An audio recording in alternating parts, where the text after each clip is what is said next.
अस्सलाम वालेकुम welcome to Shasha's kitchen. இன்றைக்கி நாம் தேங்காய் கேசரி பண்ண போகிறோங்க. தேங்காய் கேசரி இல்லைனா தேங்காய் ஹல்வா ரெண்டில் ஏதாச்சும் ஒன்று சொல்லலாம். ரொம்ப சுலபமாக செஞ்சிடலாங்க. நம்ம இதுக்கு சர்க்கரை யூஸ் பண்ணாமல் வெல்லம் தான் யூஸ் பண்ணியிருக்கோம். ரொம்ப டேஸ்ட்டாக இருக்கும். வீட்டில் இருக்க பொருளை வச்சு சூப்பராக செஞ்சிடலாம். ஒரு 5 நிமிஷத்துக்குள்ளே எல்லா வேலையும் முடிஞ்சிடும். அவ்வளோ சூப்பரான ஒரு கேசரிங்க இது. இப்போ வாங்கிட்டு போகலான்னு பார்க்கலாம். ஃபஸ்ட்டு ஒரு 1/2 கப் வெல்லத்தை நான் பொடிச்சு வச்சுருக்கேன். இதை நம்ம கரைச்சி எடுத்துக்கலாம். கொஞ்சமாக தண்ணி சேர்த்துக்கலாம். இதில்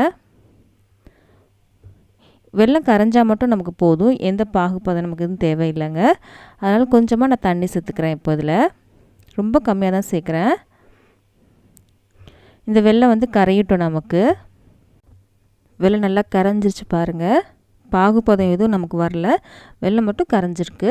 போதும். அடுப்பு ஆஃப் பண்ணிடலாம். இது தனியாக எடுத்து வச்சிடலாம். அடுப்பில் ஒரு கடாய் வச்சுக்கலாம். இதில் 2 ஸ்பூன் அளவுக்கு நெய் சேர்த்துக்கலாம். இப்போ முதல் ஸ்பூன் சேர்க்குறேன். இதுக்கு அடுத்து நம்ம 2வது ஸ்பூன் நெய் சேர்க்கலாம். சேர்த்தாச்சு. நெய் கொஞ்சம் உருகட்டும். உருகிடுச்சு. இப்போது இதில் முந்திரி மட்டும் நம்ம வறுத்து எடுத்துக்கலாங்க. நீங்கள் வந்து காஞ்ச திராட்சை எடுக்கனாலும் எடுத்துக்கலாம். நான் முந்திரி மட்டும் தான் எடுத்திருக்கேன். இது கொஞ்சம் வறுபடட்டும். சிவந்து வந்தால் நம்ம எடுத்துடலாம். சிவந்து வந்துருச்சு. இப்போது நம்ம இதை எடுத்துடலாம்.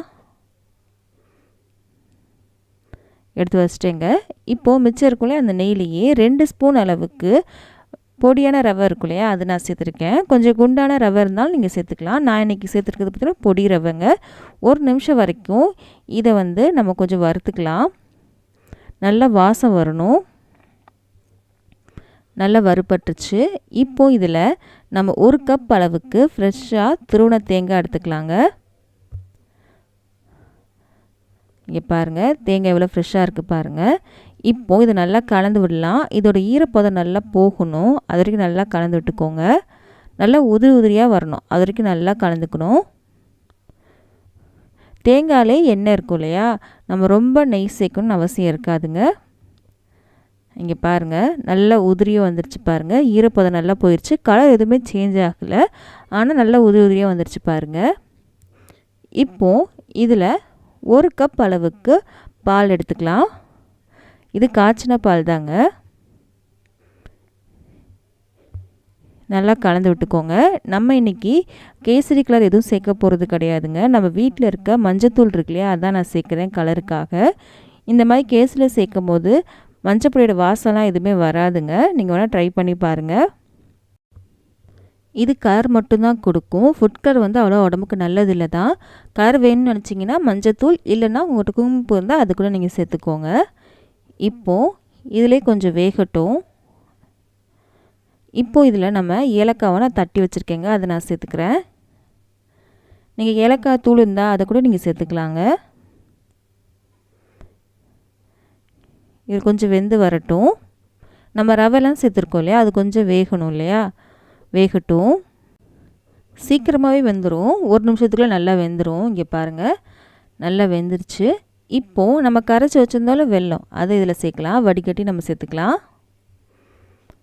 ரொம்ப தண்ணி சேர்த்திங்க அப்படின்னா ரொம்ப நேரம் அடுப்பில் வைக்கிற மாதிரி இருக்கும். அதனால் கொஞ்சமாக தண்ணி சேர்த்து நம்ம கரைச்சோம் அப்படின்னா சீக்கிரமாக வேலை முடிஞ்சிடும். நல்லா கலந்து விட்டுக்கோங்க. கலர் சேர்க்குறது உங்கள் ஆப்ஷனல் தாங்க. மஞ்சள் பொடி சேர்த்தாலும் ஒன்று தான், சேர்க்கலனாலும் ஒன்று தான். அது கலருக்காக மட்டும் தான் நம்ம சேர்த்துருக்கோம். வெல்லம் சேர்த்ததுக்கப்புறம் கொஞ்சம் தண்ணி மாதிரி ஆயிடுச்சு. இப்போது இதில் நம்ம வரைக்கும் 1 ஸ்பூன் அளவுக்கு நெய் சேர்த்துக்கலாம். இது ஆப்ஷனல் தான். இப்போ நெய் சேர்க்குறது வேணாம்னு நினச்சிங்க அது ஸ்கிப் கூட பண்ணிக்கலாங்க. இப்போ நான் சேர்த்துருக்கேன். எல்லாம் சேர்ந்து பாத்திரத்தில் ஒட்டாமல் வரும். அப்போ நம்ம பார்க்கலாம்.